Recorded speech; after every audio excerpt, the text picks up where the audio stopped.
بسم الله الرحمن الرحيم.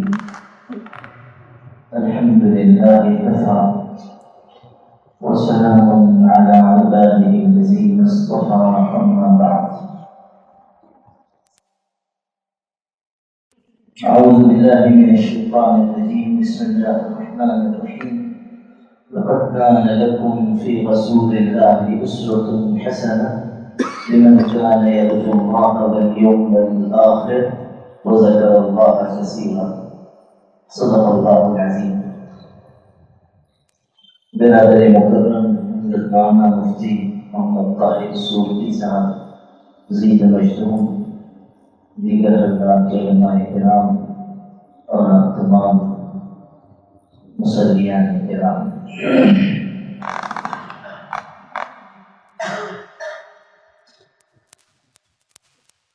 ماہ ربیع الاول کو حضور اکرم صلی اللہ علیہ وسلم سے نسبت حاصل ہے،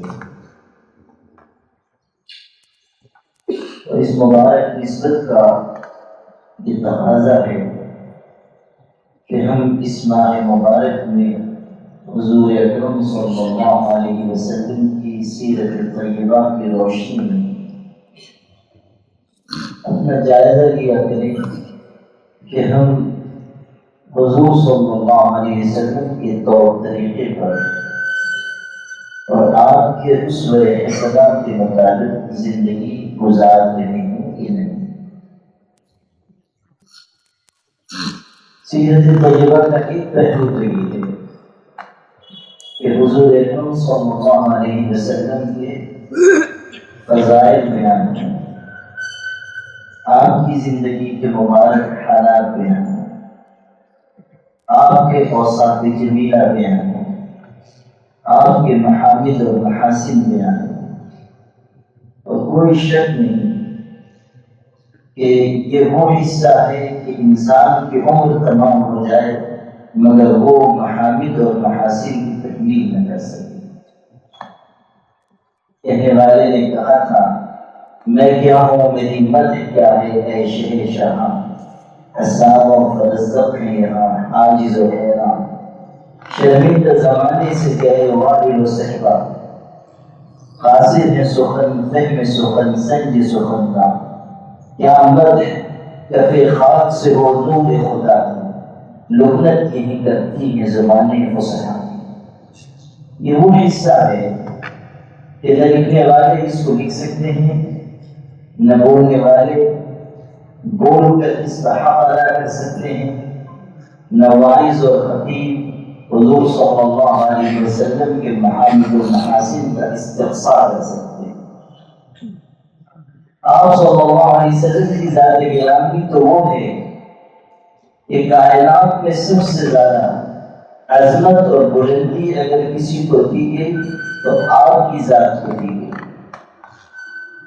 پورے قرآن میں آپ پڑھ جائیں گے، الف لام سورہ فاتحہ سے والناس تک 30 پاروں کا قرآن، 114 سورتوں کا قرآن، کہیں بھی کسی بھی انسان کی زندگی کی قسم قرآن مجید میں موجود نہیں ہے۔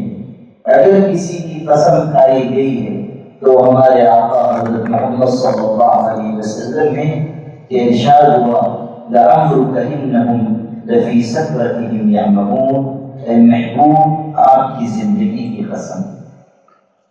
صرف اسی پر اکتفا نہیں ہے بلکہ ارشاد ہوا، لا اقسم بہذا البلد وانت حل بہذا البلد، اس شہر کی قسم یعنی مکہ مکرمہ کی قسم، اور قسم کیوں کھائی گئی؟ اگلے جملے میں اس کو واضح کیا کہ انت حل بہذا البلد، اے محبوب آپ اس شہر میں رہنے والے ہیں اس لیے ہم اس شہر کی قسم کھاتے ہیں۔ انت حل بہذا البلد، قرآن خود کہہ رہا ہے، رفعنا لک ذکرک، اے پیغمبر ہم نے آپ کے مرتبے کو بلند کیا۔ رتبہ بلند کرنے والی ذات اللہ کی ہے، خود اس کا بیان ہے کہ ہم نے آپ کے تذکرے کو بلند کیا۔ بیہقی میں روایت ہے، حضرت جبریل علیہ السلام حضور اکرم صلی اللہ علیہ وسلم کی خدمت میں حاضر ہوئے آخر انہوں نے پوچھا اللہ کے رسول، اللہ تعالیٰ دریافت کرتا ہے کہ کیا آپ کو معلوم ہے کہ اللہ نے آپ کا رتبہ کس طرح بلند کیا؟ آپ کے تذکرے کو اللہ نے کس طرح بلند کیا آپ جانتے ہیں؟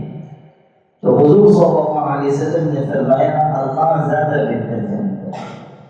حضرت جبریل نے کہا کہ پاک پروردگار نے مجھ کو اس سوال کا جواب دے کر بھیجا ہے، یہ ارشاد فرمایا ہے کہ اے محبوب، ہم نے آپ کے تذکرے کو اس طرح بلند کیا ہے کہ اب ہم نے فیصلہ کر دیا کہ اذا ذکرت ذکرت معی، کہ کائنات میں اب جب کبھی میرا نام لیا جائے گا تو میرے نام کے ساتھ تمہارا بھی نام لیا جائے گا۔ جب عذاب ہوگی تو اللہ کے نام کے ساتھ حضور اکرم صلی اللہ علیہ وسلم کا نام پکارا جائے گا۔ جب نماز پڑھی جائے گی تو اللہ کی عظمت کے بیان کے ساتھ پیغمبر صلی اللہ علیہ وسلم پر درود پڑھا جائے گا۔ جب بچہ دنیا میں آئے گا تو اس کے کان میں اللہ کے نام کے بعد اس کے باپ دادا کا نام نہیں پکارا جائے گا، سیدنا محمد رسول اللہ صلی اللہ علیہ وسلم کا نام لیا جائے گا۔ جب انسان دنیا سے جائے گا اور اس کے جنازے کی نماز پڑھی جائے گی تو اللہ کے ذکر کے ساتھ حضور پر درود پڑھا جائے گا۔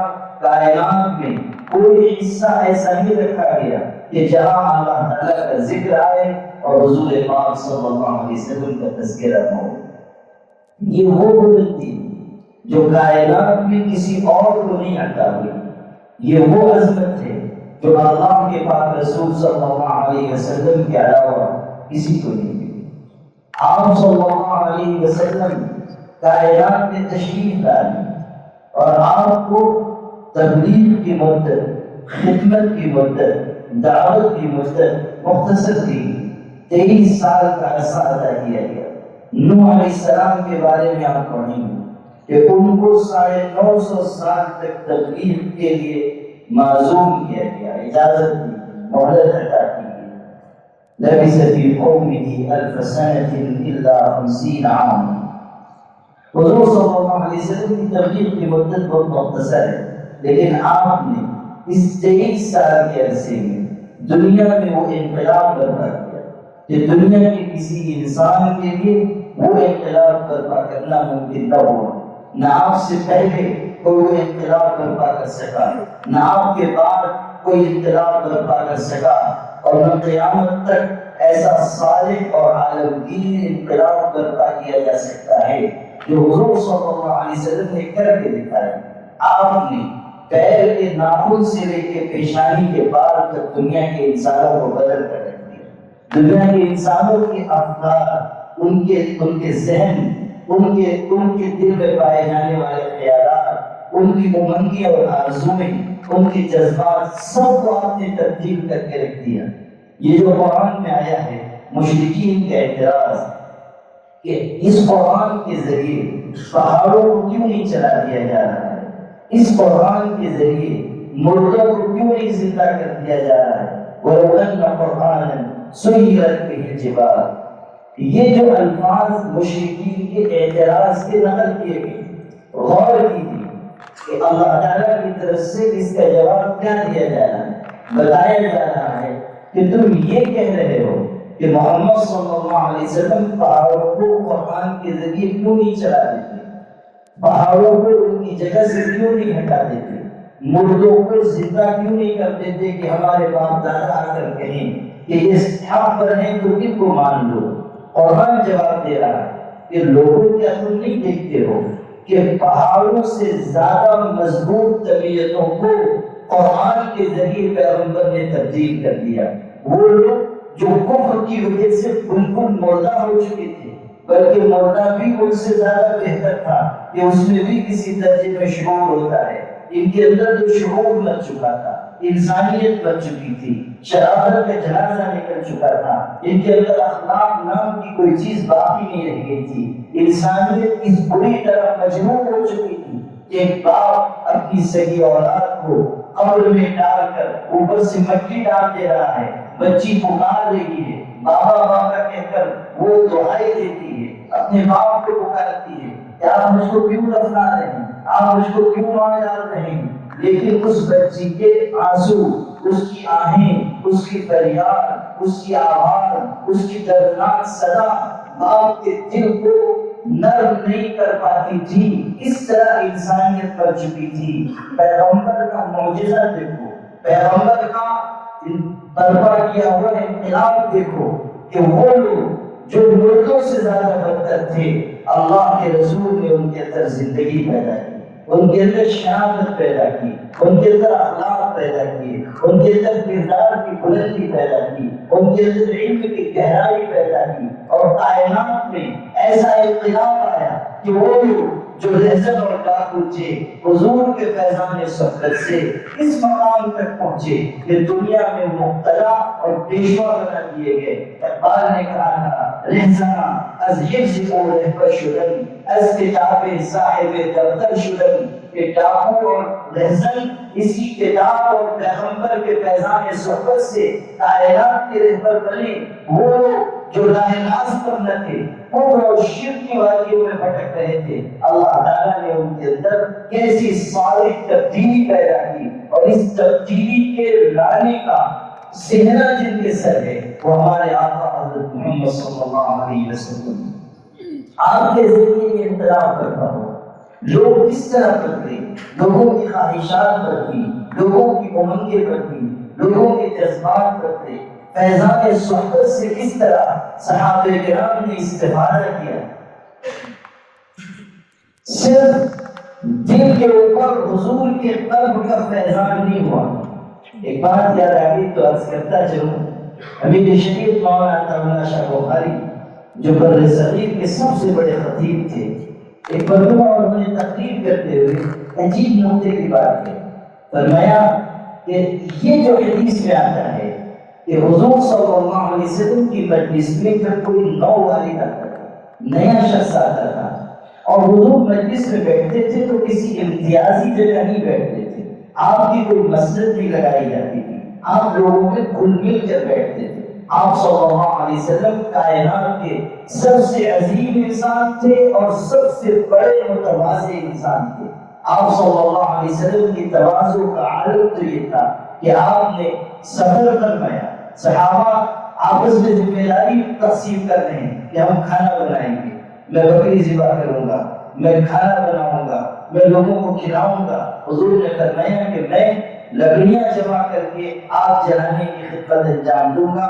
صحابہ نے کہا اللہ کے رسول ہم آپ کی طرف سے کافی ہیں، آپ پر محنت کیجیے۔ تو آپ نے فرمایا انی اکرہ ان امیز بینکم، میں نہیں چاہتا کہ کوئی امتیازی مقام تمہارے درمیان ہو۔ مسجد نبوی بن رہی تھی، صحابہ بھی پتھر اٹھا کر لاتے تھے، اور حضور صلی اللہ علیہ وسلم بھی پتھر اٹھا کر لاتے تھے۔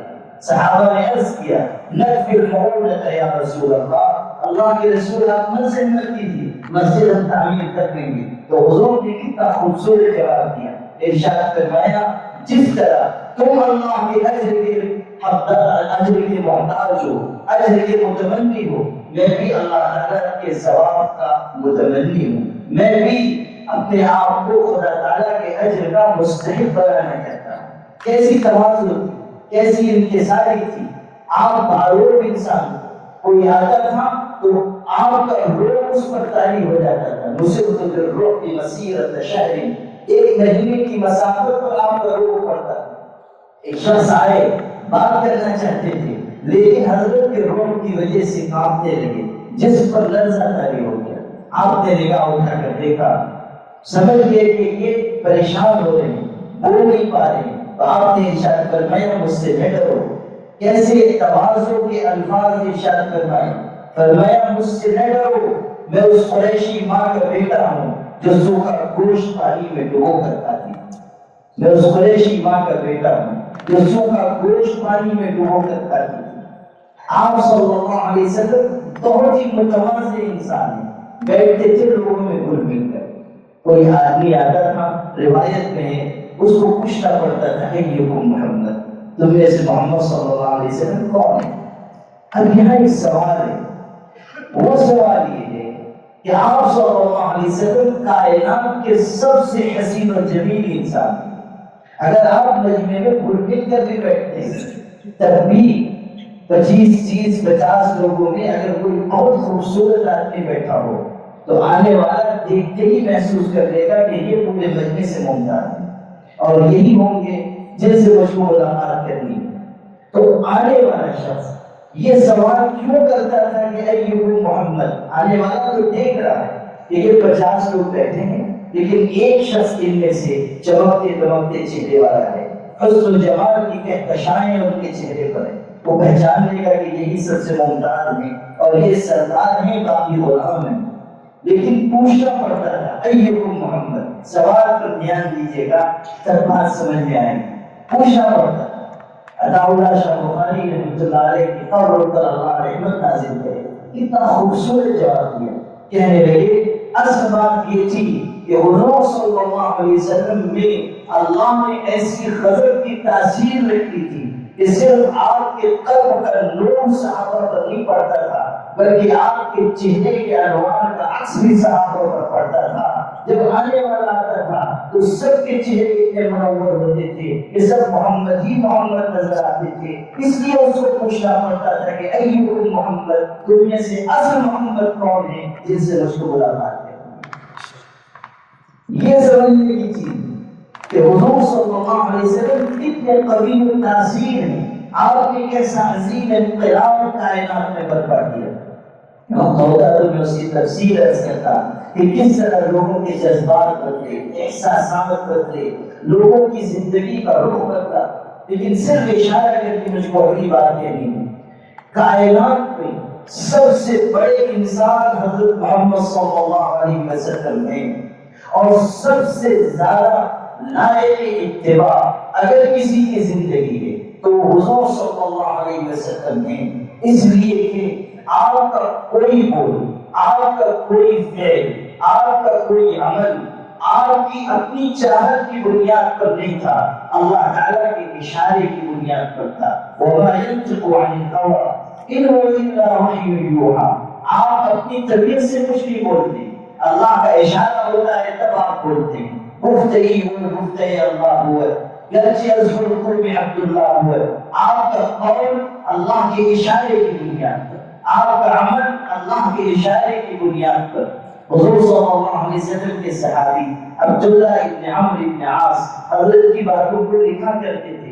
کچھ لوگوں نے کہا کہ حضور صلی اللہ علیہ وسلم میں انسان ہی میں کبھی آپ زندگی کے طور پر کوئی بات کہتے ہیں تو اس کو بھی لکھ دیتے ہو، ہر بات نہیں لکھا کرو۔ انہوں نے حضور کی خدمت میں یہ بات عرض کی، اللہ کے رسول کچھ لوگ ایسا کہتے ہیں ہر بات نہ لکھا کرو، آپ نے ارشاد فرمایا ضرور لکھا کرو، اس لیے کہ ان دونوں ہونٹوں کے درمیان سے حق کے علاوہ کچھ نہیں، ان دونوں لبوں کے درمیان سے جو نکلتا ہے وہ حق نکلتا ہے، سچ نکلتا ہے۔ تو حضور صلی اللہ علیہ وسلم کی زندگی لائق اتباع ہے، اسی لیے قرآن میں کہا لَقَدْ كَانَ لَكُمْ فِي رَسُولِ اللَّهِ أُسْوَةٌ حَسَنَةٌ لِمَنْ كَانَ يَرْجُو اللَّهَ وَالْيَوْمَ الْآخِرَ وَذَكَرَ اللَّهَ كَثِيرًا۔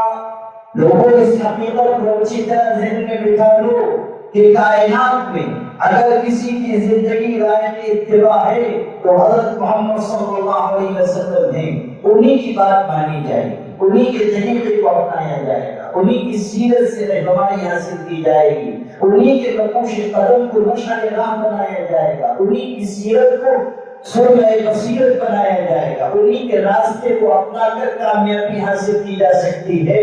اگر طریق محنت، طریق دعوت، طریق تبلیغ، طریق تعلیم، طریق تدریس، دنیا کا کوئی بھی عمل اگر اس سیرت طیبہ سے سر میں انحراف کرے گا تو اس میں ناکامیابی کا عنصر پیدا ہو جائے گا۔ کامیابی اس وقت آئے گی جب 100% حضور پاک صلی اللہ علیہ وسلم کے طریقے کو اپنایا جائے گا۔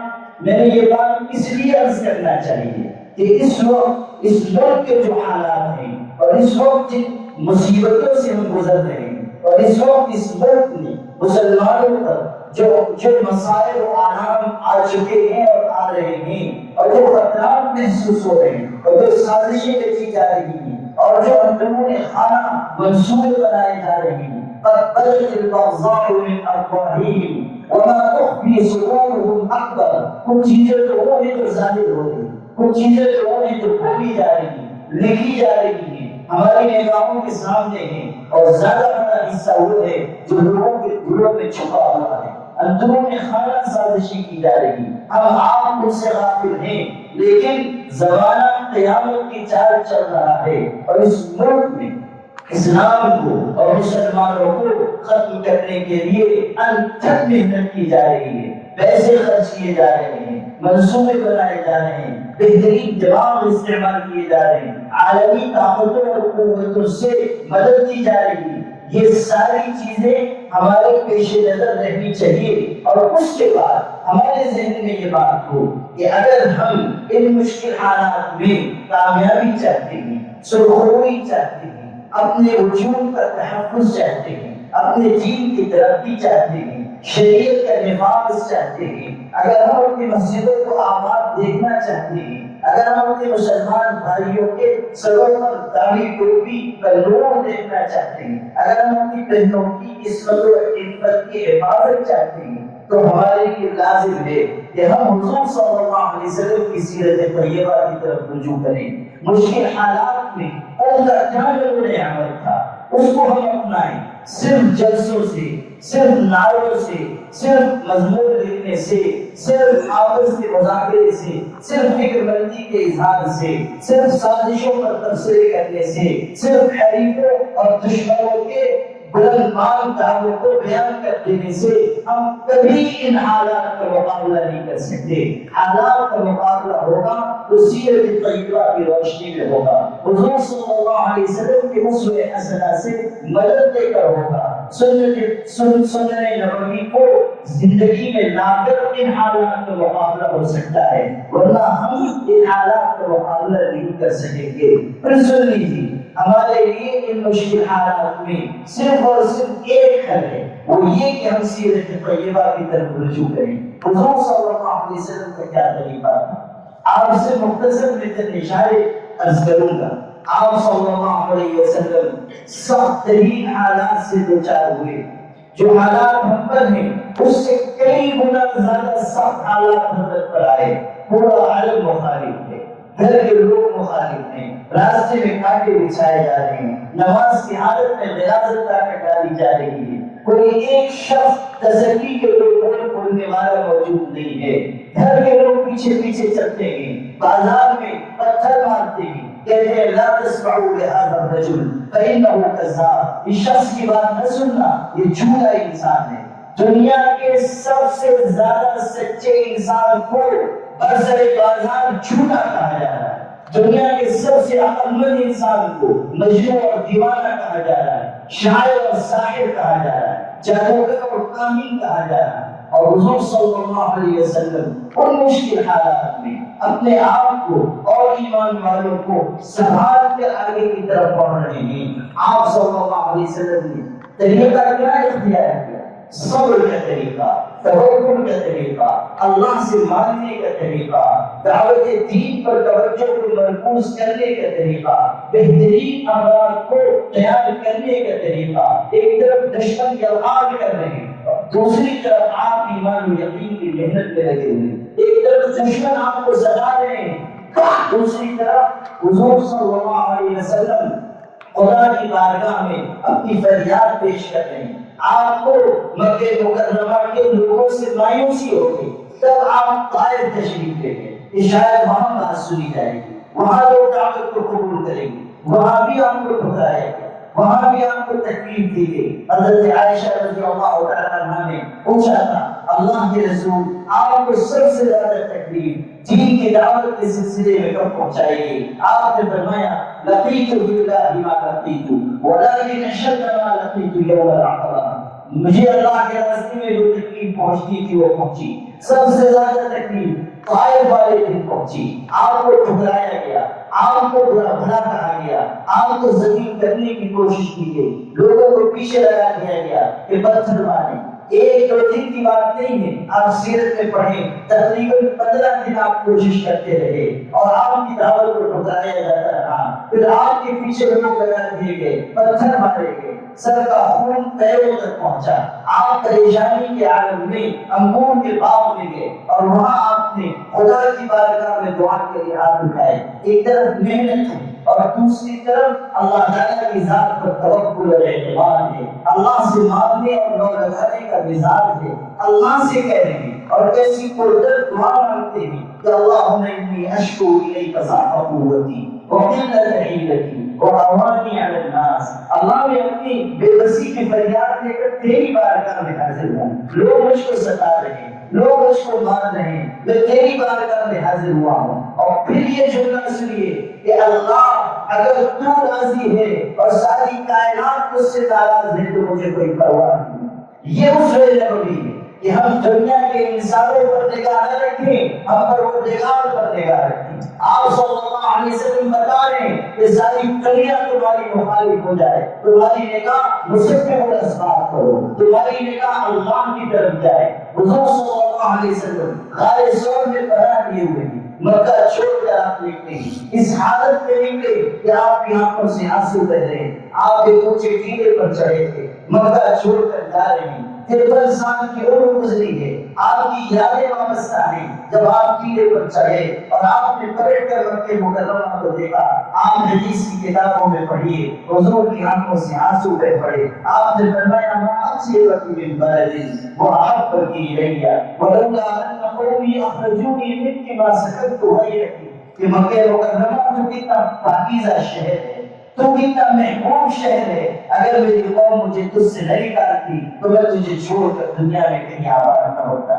آپ کے فرما رہے ہیں، آنکھوں سے آنسو بہ رہے ہیں، غار ثور میں جا رہے ہیں، پناہ لیتے ہیں، دشمن وہاں تک پہنچ جاتے ہیں۔ اب سنیے، حضرت عمر رضی اللہ تعالیٰ عنہ گھبرا گئے کہ اللہ کے رسول دشمن ہمارے پاس تک پہنچ چکے ہیں، چھپ کر دیکھیں کہ ہم کو پا لیں گے۔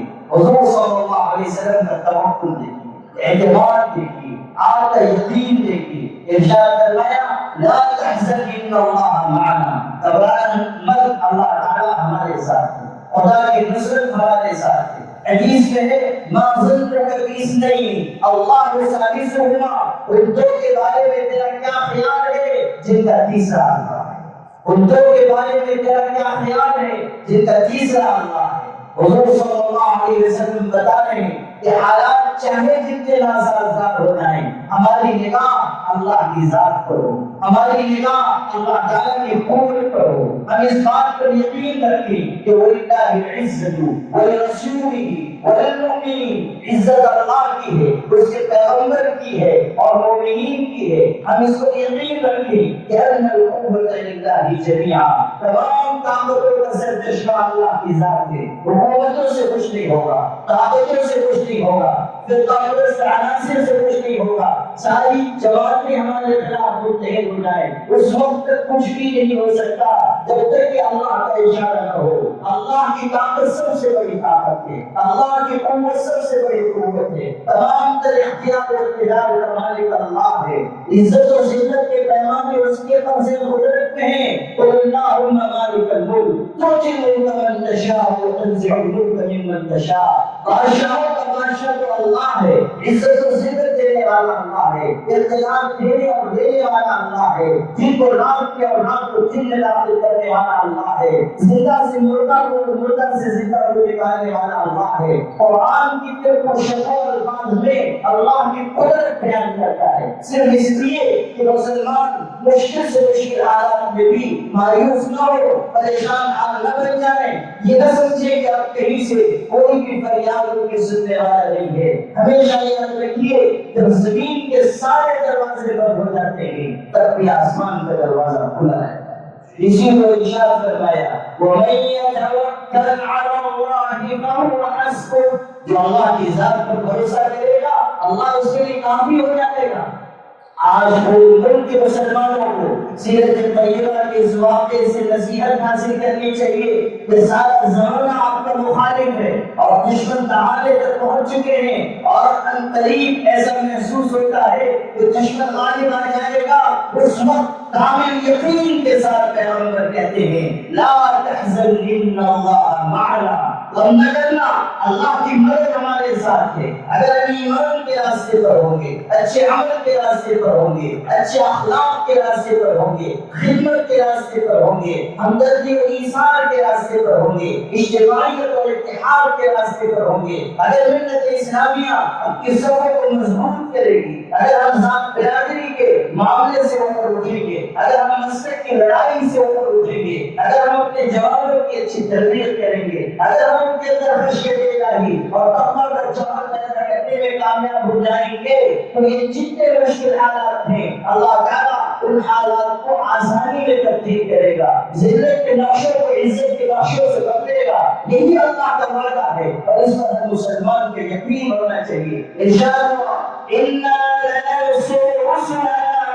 وَالَّذِينَ آمَنُوا فِي الْحَيَاةِ الدُّنْيَا وَيَوْمَ يَقُومُ الْأَشْهَادُ، کہ ہم ایمان والوں کی بھی مدد کریں گے، پیغمبروں کی بھی اور ایمان والوں کی بھی، دنیا کی زندگی میں بھی اور آخرت کے دن میں، قیامت کے دن میں۔ اللہ تعالیٰ اپنی مدد کا وعدہ قرآن میں بیان فرما رہا ہے اور اللہ کا وعدہ سچا ہے۔ وَمَنْ أَصْدَقُ مِنَ اللَّهِ حَدِيثًا وَمَنْ أَصْدَقُ مِنَ اللَّهِ قِيلًا، اللہ سے بڑھ کر سچا وعدہ کس کا ہوگا؟ اللہ سے بڑھ کر سچی بات کس کی ہوگی؟ اس لیے میرے بھائیوں، ان مشکل حالات میں مایوس ہونے کی قطعاً ضرورت نہیں ہے۔ ہمیں اپنے اندر مضبوطی پیدا کرنی چاہیے، ہمیں اپنے اندر قوت پیدا کرنی چاہیے، ہمیں اچھے اعمال کی طرف رغبت بڑھانی چاہیے، ہمیں اچھے اخلاق کو، کردار کو اپنانے کی کوشش کرنی چاہیے۔ اور وہ جو اسوہ حضور اکرم صلی اللہ علیہ وسلم چھوڑ کر گئے کہ ہر مسلمان زندگی گزارے اپنی آخرت کو بنانے کی، ہر مسلمان زندگی گزارے اللہ تعالیٰ کو راضی کرنے کی، ہر مسلمان زندگی گزارے اللہ کے دین اور اس کے کلمے کی سربلندی کی، ہر مسلمان زندگی گزارے اس طور پر کہ دنیا میں وہ مسافر ہے یا راستہ پار کرنے والا ہے، کل دنیا کا انکا غریب اور عابر السبیل۔ کیا ہم نے نہیں پڑھا کہ حضور صلی اللہ علیہ وسلم اس زمانے میں جب کہ فتوحات آ رہی ہیں، خزانے آپ کے قدموں میں، آپ لاکھوں درہم و دینار تقسیم فرما رہے ہیں، جب یہ مال غنیمت کے ڈھیر مدینے منورہ میں آ رہے ہیں، اس وقت بھی حضور صلی اللہ علیہ وسلم کی حالت یہ ہے کہ آپ کے گھر میں واقع ہو رہا ہے، آپ کے گھر میں چولہا نہیں جل رہا ہے۔ ما شبع آل محمد من خبز الشعير يومين متواصلين حتى حبس۔ حضرت عائشہ کی روایت ہے، فرماتی ہے کہ حضرت اور ان کے گھر والوں نے کبھی 2 روز لگاتار جو کی روٹی بھی پیٹ بھر کر نہیں کھائی۔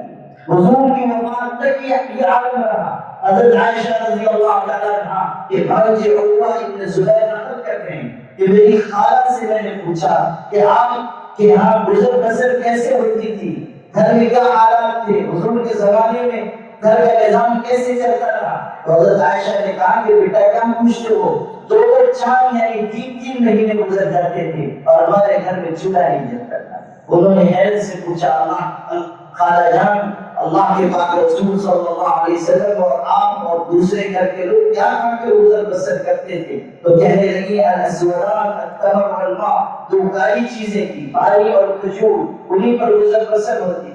غور کر لیجیے، محدثین نے لکھا ہے کہ پانی تو سفید ہوتا ہے، کھجور کالی ہوتی ہے مگر پانی سفید ہوتا ہے۔ حضرت عائشہ کو یہ کہنا چاہیے تھا کہ ایک سفید اور ایک کالی چیز، لیکن ارشاد فرمایا 2 کالی چیزیں۔ محدثین کہتے ہیں کہ اس روایت سے حضرت عائشہ کی ذہانت اور فصاحت اجاگر ہوتی ہے کہ وہ بتانا چاہتی تھی کہ بیٹا فاقہ کر کر کے کھجوریں کھا کر ہم کس طرح گزر بسر کرتے تھے کہ بھوک کی شدت کی وجہ سے نقاہت ہونے لگ جاتی تھی، کمزوری آ جاتی تھی، چکر آنے لگ جاتے تھے اور آنکھوں کے سامنے اندھیرا چھانے لگ جاتا تھا، تو پانی جو سفید ہے وہ بھی ہم کو کالا نظر آتا۔ الاسودان التمر والماء، 2 کالی چیزوں پر ہمارا گزر بسر ہوتا ہے۔ حضور صلی اللہ علیہ وسلم بالا خانے پر لیٹے ہوئے تھے، کرتا اترا ہوا تھا، حضرت عمر حاضر ہوئے۔ حضرت عمر کتنے مضبوط دل کے انسان تھے، لیکن دیکھا کہ حضرت گولیے پر لیٹے ہوئے ہیں، اٹھ کر بیٹھے تو حضرت کے مبارک پشت پر گولیے کے نشانات ابھرے ہوئے تھے۔ عمر ابن خطاب جیسا مضبوط دل انسان رو پڑا آنکھوں سے آنسو بہنے لگے. حضور نے پوچھا ہماری اٹھی کا یا عمر کیوں روتے ہو؟ انہوں نے کہا اللہ کے رسول قیصر و کسریٰ ظالم کافر ہیں، وہ نرم آرام کے بستروں پر سوتے ہیں، آپ اللہ کے پیغمبر ہیں، خاتم النبیین ہیں، اور آپ بوریے پر آرام فرما رہے ہیں، پشت مبارک پر نشانات اتر آئے ہیں. انہیں کو دیکھ کر آنکھوں میں آنسو آ گئے.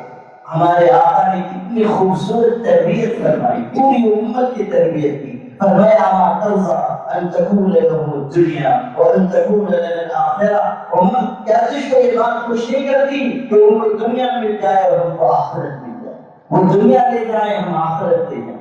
اللہ اکبر، کیسا خوبصورت انداز تربیت ہے. آپ بتا کر کے زندگی کیسے گزارنا ہے.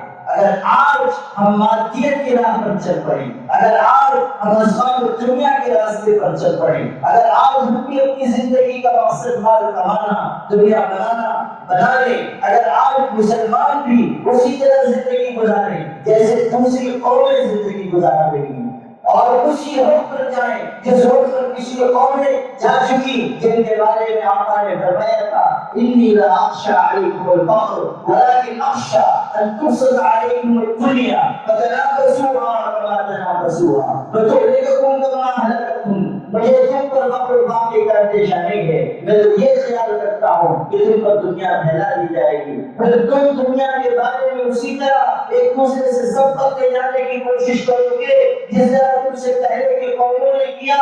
پھر دنیا تم کو بھی اسی طرح ہلاک کر دے گی جس طرح تم سے پہلے کی امتوں کو اس نے ہلاک کیا. لیکن امت فتنہ وفتنة امتی المال، اور امت کا ایک فتنہ ہوتا ہے، لیکن امت کا فتنہ مال و دولت ہے، سین و زر کے زخارف میں.